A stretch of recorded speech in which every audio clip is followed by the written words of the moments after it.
ఈరోజే చైత్ర శుద్ధ ద్వాదశి, పైగా సోమవారంతో కలిసి వచ్చింది. ఎంతో పవిత్రమైన విశేషమైన రోజు ఇది. ఈ కథలను విన్నా, చదివినా, చెప్పినా, వినిపించినా జన్మల పాపాలు తొలగి కోటి జన్మల పుణ్యం వస్తుంది, సకల శుభాలు కలుగుతాయి. మరి ఆ కథలేంటో ఇప్పుడు ఈ వీడియోలో తెలుసుకుందాం. పూర్వం చంద్రవంశంలో నందుడు అనే రాజు ఉండేవాడు. అతనికి ధర్మగుప్తుడు అనే కొడుకు పుట్టాడు. ధర్మగుప్తుడు దినదిన ప్రవర్ధమానంగా పెరిగి పెద్దవాడయ్యాడు. ఇక రాజు తన రాజ్యాన్ని అంతా ధర్మగుప్తుడికి అప్పగించి అడవికి వెళ్లిపోయాడు. ధర్మగుప్తుడు రాజ్యాన్ని చక్కగా పరిపాలిస్తున్నాడు. ప్రజలలో మంచి పేరును సంపాదించాడు. ఒకరోజు ధర్మగుప్తుడు సొంత పని మీద పరివారం లేకుండా అడవికి వెళ్లాడు. చాలా చీకటి పడింది. చీకటి పడేసరికి అడవి మృగాలు తిరుగుతాయని ధర్మగుప్తుడు ఎంతో భయపడుతూ ఉన్నాడు. ఇంతలో ఒక సింహం ధర్మగుప్తుణ్ణి చూసి వెంటపడింది. ఆ సింహం పరుగున రావడం చూసిన ధర్మగుప్తుడు కొంచెం దూరం పరిగెత్తి పక్కన ఒక చెట్టు ఉండడం చూసి అది ఎక్కాడు. తొందరపాటులో చెట్టు ఎక్కడం వల్ల చెట్టుపైన ఎలుగుబంటి ఉండడం ధర్మగుప్తుడు గమనించలేదు.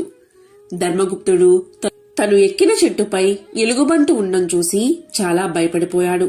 ఇంతలో ఆ ఎలుగుబంటి మానవ భాషలో ఇలా అంది: ఓ రాజా, భయపడకు, నేను నిన్ను ఏమీ చేయను. సింహం చెట్టు కిందే ఉంది. మీరు ఈ చెట్టు కొమ్మపై కాసేపు హాయిగా నిద్రపోండి. కాపలాగా నేను ఉంటాను అని ఎలుగుబంటి చెప్పింది. ఎలుగుబంటి చెప్పినట్లు ధర్మగుప్తుడు నిద్రపోయాడు. ధర్మగుప్తుడు నిద్రించే సమయంలో కింద ఉన్న సింహం ఎలుగుబంటితో ఇలా పలికింది: ఆ రాజుని ఆహారంగా నాకు కిందికి పడై అని సింహం పలకగానే ఎలుగుబంటి ఇలా అంది: నేను అతనికి అభయమిచ్చాను. అతనికి ద్రోహం తలపెడితే నేను బతికి ఉండటం వ్యర్థం. అలా చేస్తే నా జన్మకు అర్థముండదు. అలా చేస్తే కలిగే పాపం జన్మజన్మలు నన్ను వెంటాడుతుంది. అలా చేయడం కుదరదు అని పలికింది.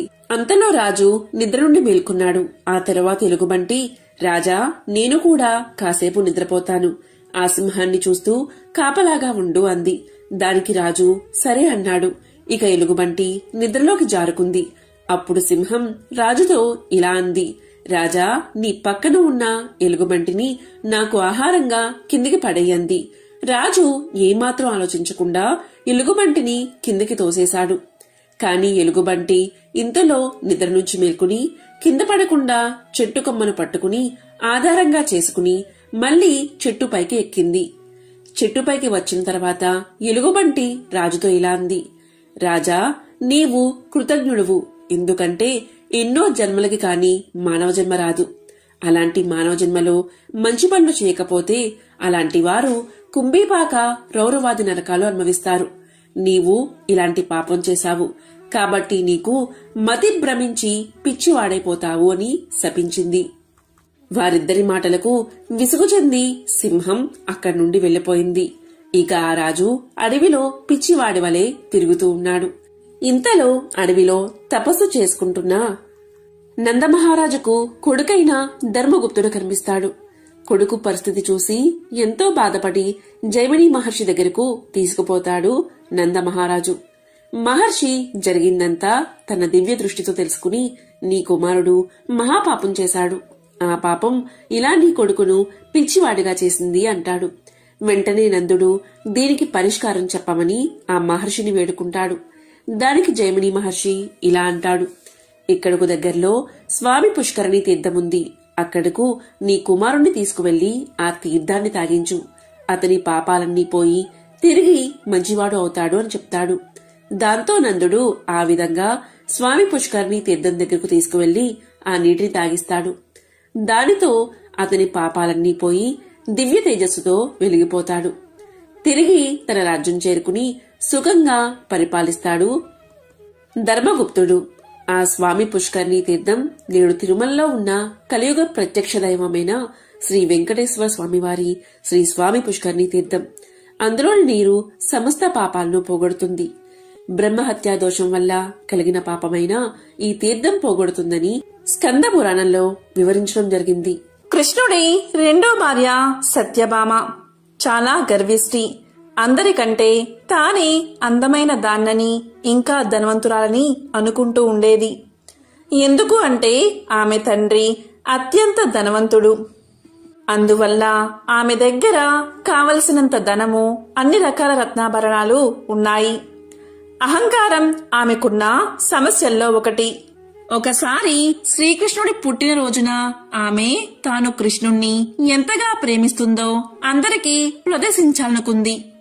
అందుకు కృష్ణుడి బరువుకు సమానమైన బంగారాన్ని పట్టణ వాసులందరికీ పంచి పెట్టాలి అనుకుంది. దీన్నే తులాభారము అంటారు. సాధారణంగా ఇది ఆలయాల్లో జరుగుతుంది. తూనిక త్రాసులో తమ బరువుతో సమానమైన వెన్న, నెయ్యి లేదా బియ్యాన్ని తూచి వాటిని ఊరు ప్రజలకి పంచిపెడతారు.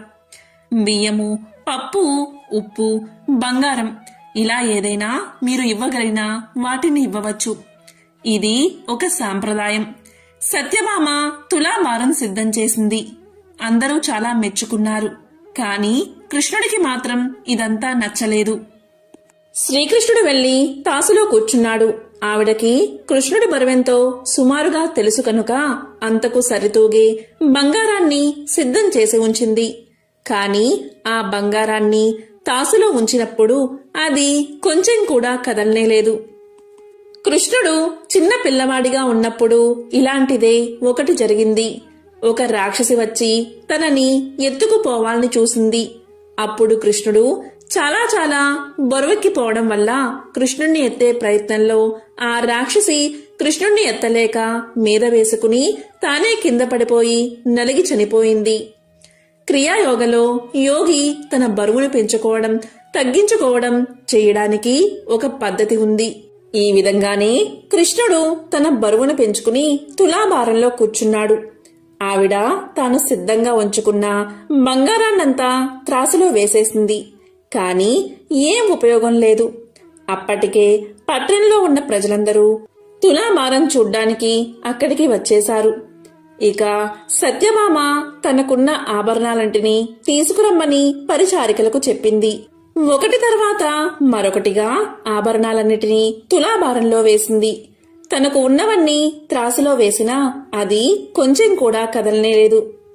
సత్యభామకు ఇది చాలా అవమానంగా అనిపించి సత్యభామ ఏడవడం మొదలుపెట్టింది. తులాభారాన్ని చూడ్డానికి వచ్చిన ఊరు వారంతా తరలి వచ్చారు. కాని తన దగ్గర మాత్రం తగినంత బంగారం లేదు. తన అదృష్టాన్ని మరియు సంపదను చూసుకుని ఎప్పుడూ గర్వపడుతూ ఉండే ఆమెకు ఇప్పుడు చాలినంత బంగారం లేక ఏం చెయ్యాలో తోచడం లేదు. ఇక తాను ఎప్పుడూ అసూయపడుతూ ఇబ్బందిగా భావించే సవతి అయిన రుక్మిణి వైపు చూసింది సత్యభామ.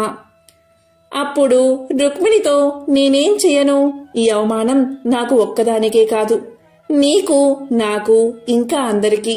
ఏం చెయ్యాలి అని అడిగింది సత్యభామ.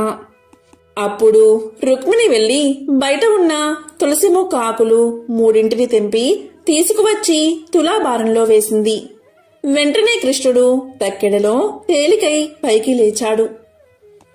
ఇది తులసి ఎంత విలువైనదో, విశిష్టమైనదో మనకు తెలియచేస్తుంది. ఈ కథ మహాశివపురాణంలోనిది.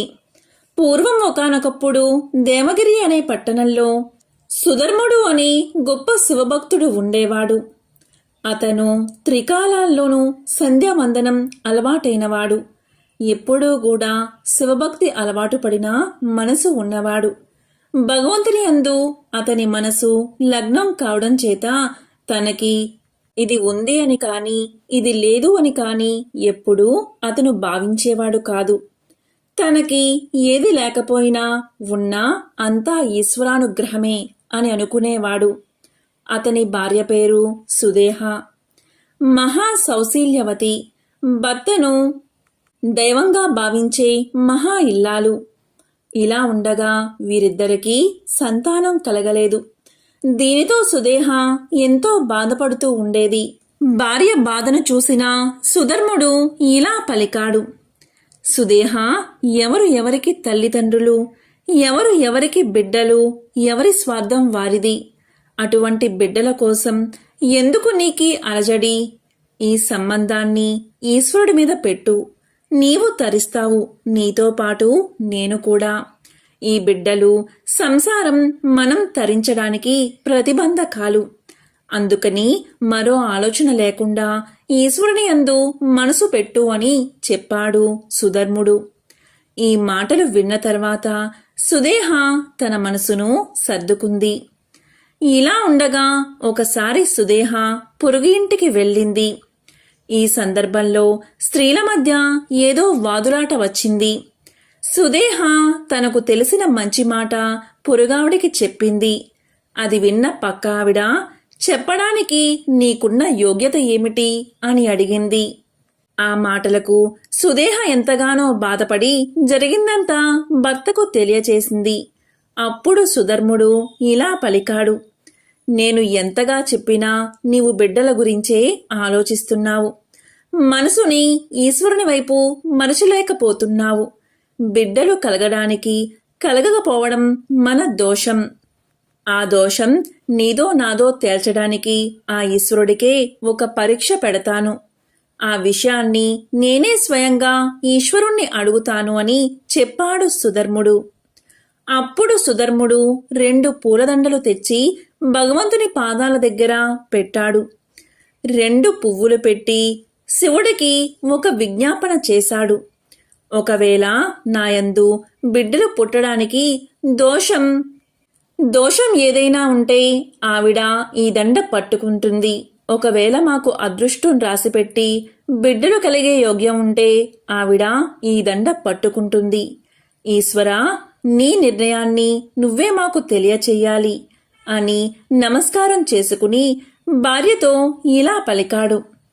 సుదేహ, ఈ 2 దండల్లో ఒకదాన్ని పట్టుకో అన్నాడు. అప్పుడు సుదేహ పిల్లలు పుట్టే అదృష్టం లేని 2వ దండను పట్టుకుంది. అప్పుడు సుధర్ముడు ఇక తమకు సంతానం కలగదని, సంతానం గురించి తనను ప్రశ్నించవద్దని, ఈశ్వరుని యందు మనసు పెట్టుకోమని సుదేహకు తెలియచేశాడు. అప్పుడు సుదేహ భర్తతో ఇలా పలికింది, ఇలా జరగడానికి వీల్లేదు. నాకు కొడుకు పుట్టకపోయినా బాధలేదు. కాని అమ్మా అని పిలిపించుకోవడానికి మీరు మరొక వివాహం చేసుకోండి. మీరు తండ్రి అవుతారు. ఆమె వల్ల మీకు సంతానం కలుగుతుంది కదా. వాళ్ళు నన్ను అమ్మా అని పిలిస్తే చాలు అని చెప్పింది.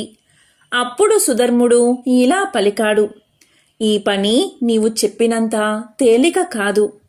ఇదంతా ఒకరోజు పెనుభూతమై కూర్చుంటుంది. కాబట్టి నేను పెళ్లి చేసుకోను అన్నాడు. దానికి సుదేహ చనిపోతాను అని హెచ్చరించింది. దీంతో సుదేహ మాట కాదనలేక సుదేహ చెల్లెల్ని వివాహం చేసుకున్నాడు సుధర్ముడు. ఆమె పేరు గృష్ణ. ఈ విధంగా సంతోషంగా కాలం గడుస్తుంది. గృష్ణకి ఒక లక్షణం ఉండేది. ఏది ఇంట్లో జరిగినా ముందు తన అక్కకే చెప్పేది. సుధర్ముడు కూడా పెద్ద భార్యను గౌరవించి మసులుకునేవాడు. గృష్ణ ప్రతిరోజు 101 పార్థివ లింగాలకు అర్చన చేసేది. పూజ అయిన తర్వాత 101 లింగాలను సరోవరంలో కలుపుతూ ఉండేది. గృష్ణ చేసే శివ పూజ వల్ల మహాశివుడు ఎంతో సంతోషించి ఆమెకు ఒక మగపిల్లవాడిని ప్రసాదించాడు. గృష్ణ గర్భాన్ని ధరించి 12 మగపిల్లవాడిని కన్నది. ఇంట్లో అందరూ ఎంతో సంతోషంగా ఉన్నారు. నెమ్మదిగా ఆ పిల్లవాడు పెద్దవాడు అయ్యాడు. ఆ పిల్లవాడికి యుక్త వయస్సు వచ్చింది. ఆ పిల్లవాడికి వివాహం చేశారు. కాని వియ్యంకులు వారు సుదేహను గౌరవంగా చూసేవారు కాదు. గృష్ణను మాత్రమే ఎంతో గౌరవంగా చూసేవారు. దాంతో సుదేహకు కక్ష కలిగింది. అసూయ ప్రబలింది. గృష్ణకు కొడుకు ఉండడం వల్లే కదా నన్ను కొడుకులు లేని కారణంగా ఇంత చులకనగా చూస్తున్నారు అని భావించి ఆ కొడుకే లేకపోతే తన చెల్లెలు ఎంత బాధపడుతుందో. ఆమె ఏడుస్తూ ఉంటే నా కోపాగ్ని చల్లారుతుంది అని భావించింది సుదేహ. ఒకరోజు కొడుకు కోడలు పడుకుని ఉన్నారు. ఆ సమయంలో తన భార్యతో నిద్రపోతున్న పిల్లవాని గదిలోకి వెళ్లి ఒక కత్తితో ఆ పిల్లవాణ్ణి పొడిచి చంపి శరీరాన్ని ముక్కలుగా కోసి మూటకట్టి తన చెల్లెలు రోజూ శివలింగాలను కలిపే చోట నీటిలో పాడవేసింది. సుధర్ముడు ప్రతిరోజులాగే తెల్లవారుజామునే లేచి సంధ్యావందనం కోసం నదీ తీరానికి వెళ్ళిపోయాడు. అతని వెంట చిన్న భార్య అయిన కృష్ణ కూడా శివలింగాలకు అర్చన చేసేందుకు వెళ్ళిపోయింది. ఇక ఇంటిలో కొడుకు గదిలో రక్తపు మరకలు చూసిన కోడలు పిల్లవాడిని ఎత్తుకుని పదే పదే గోరును ఏడుస్తుంది. దీంతో సుదేహ లోపలకు వెళ్ళి కొడుకు చనిపోయాడా అని పలికి ఏడుస్తూ ఉంటే కృష్ణ మాత్రం ఏడవకుండా మామూలుగా శివార్చన చేస్తూ ఉంది. కృష్ణ ఇలా పలికింది, ఎవరు బిడ్డను ఇచ్చారో వారే ఆ బిడ్డను రక్షిస్తారు.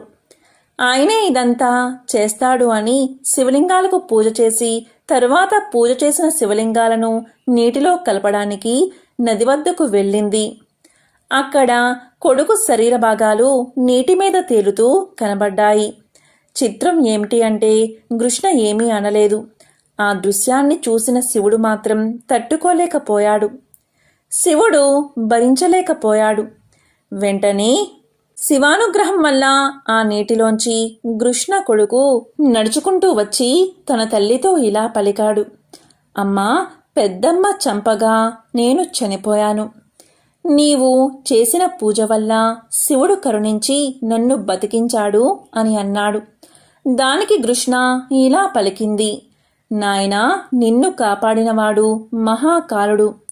అతనే తీసుకువెళ్తాడు, అతనే బతికిస్తాడు. ఆయనే నిన్ను రక్షించాడు అని పలికింది. కాని కొడుకు మాత్రం పెద్దమ్మను నానా మాటలు అన్నాడు. దానికి కృష్ణ, నాయనా, నీవు మాట్లాడేది తప్పు. ఎప్పుడూ కూడా ఎవరినీ నిందించకూడదు. ముక్కుంటి స్వామి నిన్ను రక్షించాడు కదా, ఆయన రక్షణ ఉన్నంతకాలం నిన్ను ఎవరూ ఏమీ చేయలేరు. ఎవరి మీద కోపం మనసులో ఉంచుకోకు అని చెప్పి ఇంటికి వెళ్ళిపోయింది. ఇది కూడా శివుడు భరించలేకపోయాడు. అప్పుడు శివుడు 3 కనులతో త్రిశూలం పట్టుకుని, కృష్ణ, ఈ త్రిశూలంతో నీ అక్కను పొడి చేస్తాను అన్నాడు. దానికి కృష్ణ ఇలా పలికింది, వద్దు స్వామి, వద్దు అని. దానికి ఈశ్వరుడు, నీ కొడుకును చంపింది కదా, అందుకే ఆమెను చంపేస్తాను అన్నాడు. అప్పుడు కృష్ణ మహాశివుణ్ణి పలుపరి విధాలా స్తుతించి, స్వామి, దీనివల్లే కదా నీవు ఎంత ఉదారుడవో లోకానికి తెలిసింది. నా కొడుకుని ఎవరు చంపారో లోకానికి తెలిస్తే ఎంత, తెలియకపోతే ఎంత. నిన్ను నమ్మిన వారికి నాశనం లేదని లోకాలంటికీ తెలుసు. కాబట్టి ఈశ్వరా, నీ పాదాలయందు నాకు ఎల్లప్పుడూ భక్తిని కలిగేలా చెయ్యి. మా అక్క వల్లే కదా నాకు కొడుకు కలిగాడు, మా అక్క వల్లే కదా నాకు నీ యందు భక్తి కలిగింది, కాబట్టి మా అక్క తప్పును క్షమించు అని వేడుకుంది. దానికి మహాశివుడు ఇలా పలికాడు, సరే కృష్ణ, ఎలాగూ సాక్షాత్కరించాను కదా, ఏదైనా వరం కోరుకో, తీరుస్తాను అన్నాడు. దానికి కృష్ణ ఇలా పలికింది, స్వామి, నేను ఏ నదిలో అయితే నీ 101 శివలింగాలను కలుపుతానో ఆ చోట నీవు జ్యోతిర్లింగ స్వరూపుడిగా వెలుగు పొందు అని నమస్కారం చేసింది. కృష్ణ ప్రార్థన మేరకు మహాశివుడు కరుణించి ఇలా పలికాడు, సరే, అలాగే చేస్తాను. నీ కోరిక మేరకు ఆ ప్రదేశంలో జ్యోతిర్లింగంగా మారుతాను. నీ పేరు మీద కృష్ణేశ్వరుడు అనే పేరుతో వెలుస్తాను. నీవు నా గొప్ప భక్తురాలవు. ఇక్కడకు వచ్చిన భక్తులందరూ నీ చరిత్ర తెలుసుకోవాలి. నీ చరిత్ర జ్ఞాపకం తెచ్చుకోవాలి. జీవితంలో ఒకసారైనా నీ కథను విన్నవారికి వారి ఇంట్లో సకల శుభాలు కలుగుతాయి. కష్టాలు బాధలు తొలగిపోతాయి. కాబట్టి నిన్ను తప్పనిసరిగా తలుచుకోవాలి. నా పేరు ఈశ్వరుడు కాదు, ఇక్కడ కృష్ణేశ్వరుడై వెలుస్తాను అని చెప్పాడు మహాశివుడు. ఇంకా ఇలా పలికాడు, కృష్ణ, నీ యొక్క తరతరాల వారు నీ వంశంలో అందరూ మహాభక్తులు అవుతారు. నీ అక్కకు గల దుర్బుద్ధిని తీసేసి ఆమెకు సద్బుద్ధిని కలిగించాను. ఈ రోజు నుంచి ఆమె కూడా నా మహాభక్తురాలు అని పలికి స్వామి అదృశ్యమయ్యాడు. కాబట్టి ఈశ్వరుణ్ణి నమ్మిన వారికి ఎన్నడూ లోటు ఉండదు. కాబట్టి మహాశివ పురాణంలోని ఈ పవిత్ర కథను విన్నా, చెప్పినా, వినిపించినా సకల శుభాలు కలుగుతాయి. ఒకరోజు కార్తవీర్యార్జునుడు ప్రధానుడై చతురంగ బలాలతో భూగోళమంతా విహరించి తిరిగి వస్తూ ఉండగా అతను జమదగ్ని ఆశ్రమాన్ని సందర్శించాడు. చతురంగ బలాలను ఆశ్రమానికి దూరంగా నిలిపి తాను మరో 2 మిత్రులతో కలిసి పాదాచారుడై రుచిక మహర్షి దర్శనం కోసం ఆశ్రమంలోకి ప్రవేశించాడు. అప్పుడు జమదగ్ని ఆర్ఘపాద్యాదులు ఇచ్చి నమస్కారం చేశాడు. ఉభయ కుశలోపరి అయిన తర్వాత ఆ మహర్షి కార్తవీర్యార్జునుడి సర్వ సైన్య సమేతంగా ఆతిథ్యానికి పిలిచాడు. తన ఆశ్రమంలో ఉన్న కామధేనువైన సురభి మహిమతో అందరికీ అపూర్వమైన విందు విలాసాలు, దివ్య భోగాలను అందించాడు. అప్పుడు ఆనందించవలసిన కార్తవీర్యార్జునుడి మనసు ఈర్ష్యా కలుషితమయ్యింది. భూమండలాన్ని మొత్తం తాను పరిపాలిస్తున్నా ఆ ఏర్పాట్లను తాను మాత్రం చెయ్యలేడు. అయితే ఒక సాధారణమైన ఋషి ఈ విందు అందించడం కార్తవీర్యార్జునుడికి పరాభవం అనిపించింది. ఆ విందు విలాసాలు వేటికి అవే సాటి. స్వర్గలోకంలో కూడా ఇలాంటివి ఉండవు. ఇలాంటివి ఎక్కడా కనలేదు, అలాగే వినలేదు. వీటిని తనకు అందించాలంటే ఇది తప్పకుండా తనని అవమానించడమే. ఈ పరాభవానికి మూల కారణం ఆ ఋషి దగ్గర ఉన్న కామధేనువే. అప్పుడు కార్తవీర్యార్జునుడు చాలా బాగా ఆలోచించి ఆ కామధేనువుని సొంతం చేసుకోవాలి అనుకున్నాడు. దానంగా ఇస్తే తీసుకుంటాను, లేకపోతే స్వాధీనం చేసుకుంటాను. అయినా శాంతి పరాయణుడైన ఈ ఋషి నన్ను ఎలా ఎదిరించగలడు? ఇలా ఒక నిర్ణయానికి వచ్చి ముందు వినయంగా ఋషిని అభ్యర్థించాడు కార్తవీర్యార్జునుడు. అయితే దానికి ఋషి ఒప్పుకోలేదు. అప్పుడు కార్తవీర్యార్జునుడు ధనాన్ని కోరినంత ఇస్తాను అని పలికిన ఋషి అందుకు అంగీకరించలేదు. అయితే బలాత్కారంగా తీసుకుపోతాను అని అన్నాడు కార్తవీర్యార్జునుడు. నీ వల్ల అయితే అలాగే తీసుకువెళ్ళు అని ఋషి శాంతంగా పలికి ఎప్పటిలాగే ప్రశాంతంగా కూర్చున్నాడు. హైహయుడు దూడతో సహా కామధేనువును బంధించి రాజధానికి లాక్కుని పోయాడు. జమదగ్ని కుమారుడైన పరశురాముడు ఆ సమయంలో సమిదలు దర్భలు తీసుకురావడానికి అడవికి వెళ్ళాడు. ఈ సంఘటన జరిగిన కొద్దిసేపటికి ఆశ్రమానికి తిరిగి వచ్చాడు పరశురాముడు. తండ్రికి నమస్కారం చేసి కూర్చున్నాడు. అప్పుడు సోదరులందరూ చుట్టుముట్టి జరిగిన విషయమంతా పరశురాముడికి తెలియచేశారు. వింటూనే పరశురాముడు కోపంతో ఉవ్వెత్తున లేచాడు. లేస్తూనే పర్ణశాలలో ప్రవేశించి గండ్రగొడ్డలని చేత పట్టాడు. వస్తూనే భూమి కంపించిపోయేటట్లు హైహయుల్ని సంహరించడానికి మాహిష్మతి నగరాన్ని చేరుకున్నాడు. అప్పుడు చతురంగ బలాలతో కార్తవీర్యార్జునుడు సరిగ్గా పురప్రవేశం చెయ్యబోతూ ఉండగా వెళ్ళి వెనక నుంచి అటకాయించాడు. ఓరి క్షత్రియా, నీ మొహాన్ని చూపించు అని గంభీర స్వరంతో గర్జించాడు పరశురాముడు. వస్తున్నది సాక్షాత్తు శ్రీమన్నారాయణుడి అవతారమని కార్తవీర్యార్జునుడు గుర్తించాడు. కాని ఆయన తన క్షత్రియ ధర్మం ప్రకారం తన సైన్యాన్ని యుద్ధానికి పురికొల్పాడు. రాజు ఆజ్ఞను అనుసరించి క్షత్రియ వీరులందరూ రకరకాల ఆయుధాలతో పరశురాముడి మీదకు లగించారు. సూర్యుడు తన కిరణాలతో చీకట్లను నాశనం చేసినట్లు రెప్పపాటు కాలంలో పరశురాముడు కార్తవీర్యార్జునుడి చతురంగ బలాలను మట్టు పెట్టాడు. సైన్యం ఆ విధంగా నాశనం కావడంతో బాధ కలిగిన తన పరాక్రమమంతటి వాడు వచ్చాడు అని మురిసిపోయాడు కార్తవీర్యార్జునుడు. చేస్తే ఇటువంటి వాడితోనే యుద్ధం చెయ్యాలి అనుకున్నాడు. ఇన్ని వేల సంవత్సరాలకి నాకు తగినవాడు ఒక్కడు దొరికాడు. ఇంద్రాది దేవతలు సైతం ఇతన్ని ఎదిరించి నిలబడలేరు. నేను ఇతడితోనే ద్వంద్వ యుద్ధం చెయ్యాలి. నాకంటే అధికమైన వాడా కాదా తెలుసుకోవాలి. కానీ నాకు దత్తస్వామి ఇచ్చిన వరం ఉండనే ఉంది కదా. కనుక ఈ బ్రాహ్మణుడితో నేను తలపడతాను అని ఒక నిర్ణయానికి వచ్చాడు కార్తవీర్యార్జునుడు. ప్రళయకాల సూర్యుడిలా సహస్ర బాహువులు ధరించి, అంటే చేతులు ధరించి, ఘోర సహస్ర ఆయుధాలను ధరించి పరశురాముడి మీదకు ఆ ఆయుధాలను విసిరాడు. ఆ ధ్వనికి విమోహక్తులై మానవులు ఒక్కరికొక్కరే నేల మీద పడిపోయారు. పరశురాముడు సాక్షాత్తు శ్రీమన్నారాయణుడే. అతను కార్తవీర్యార్జునుడి బాణాలను అన్నిటినీ తన బాణాలతో మార్గ మధ్యలోనే ఎగరగొట్టాడు. కార్తవీర్యార్జునుడి ధనుస్సును కూడా విరగ్గొట్టాడు. అప్పుడు కార్తవీర్యార్జునుడు 1000 ధనుస్సుల్ని ఒకేసారి ధరించి ఆ సహస్ర బాణువుల్లో 1000 బాణాలను ఎక్కిపెట్టి ఒక్కసారిగా పరశురాముడి మీదకు వేగంగా విడిచిపెట్టాడు. ప్రళయకాల మేఘాలు తమ ఘోర స్మర్శతో కాల జ్ఞానాన్ని చల్లార్చినట్లు రాముడు ఆ బాణాలంటిని క్షణకాలంలో వృధా చేశాడు.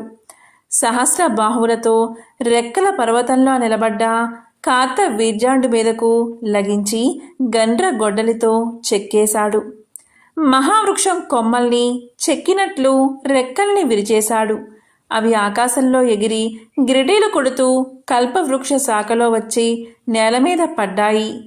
దత్తాత్రేయుడి అనుగ్రహం వల్ల, మహాశివుడి దయవల్ల కార్తవీర్యార్జునుడికి మళ్ళీ 1000 రెక్కలు పుట్టుకు వచ్చాయి. ఇప్పుడు కార్తవీర్యార్జునుడు కొత్త చేతులతో శక్తి ఆయుధం ధరించి పరశురాముడి ధనుర్బాణాలలో గండ్రగొడ్డల్ని ఎగరగొట్టాడు. ఇలా 1000 ధనస్సులు 100 పరశువులు అయిపోయాయి. రాముడిలో రోషం బగ్గుమంది. ఆగ్నేయాస్త్రాన్ని ప్రయోగించి ఒక్కసారిగా 1000 చేతులను మొదటి అంతటికే హతమార్చి మళ్ళీ మొలవకుండా చేశాడు. అప్పుడు రెక్కలు తెగిన పక్షుల్లాగా నిరాధారుడై నిలబడ్డాడు కార్తవీర్యార్జునుడు. ఆ నిమిషంలో అతని అంతరాత్మ మేల్కొంది. కనుక వెంటనే ధ్యాన సమాధిలోకి ప్రవేశించి బాహ్య శృతిని కోల్పోయి తన స్థానంలోనే నిలబడిపోయాడు.